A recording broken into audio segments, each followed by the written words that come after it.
Vous avez plutôt suivi la réaction du ministre de l'Enseignement supérieur et de la Recherche scientifique relative à la probable fermeture du groupe Ivoire Academy.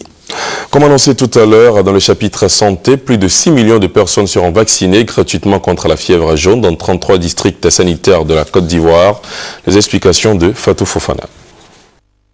Des fermetures de l'établissement, nous avons approché le ministre de l'Enseignement supérieur, Cissé Bakongo. GIA est installé dans les locaux de l'ex-ESATP, sans doute sur la base d'un contrat de bail entre GIA et l'État de Côte d'Ivoire, représenté en l'occurrence par le ministère des Postes et des TIC.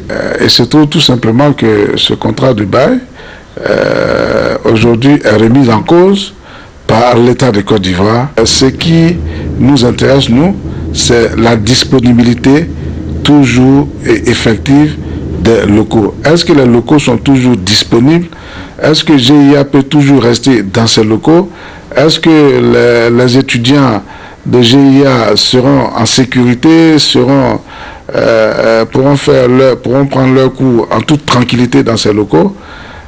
Lorsque nous nous sommes posé ces questions et que nous sommes arrivés à la négative comme réponse, nous avons donc décidé de procéder à la fermeture de GIA, le temps que GIA trouve de nouveaux locaux. S'agissant des mesures d'accompagnement portant sur la réaffectation des étudiants, Cissé Ibrahim Bakongo indique que tous seront réaffectés. Et les étudiants qui ont été affectés par l'État seront réaffectés dans d'autres écoles de la même envergure, dans la même filière.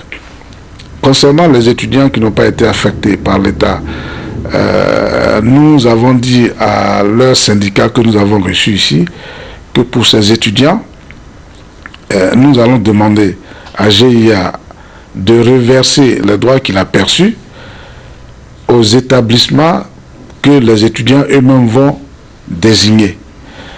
Et nous les avons assurés de pouvoir commencer à prendre les cours dans ces nouveaux établissements avant même que GIA ait procédé au reversement des droits déjà perçus sur ces étudiants.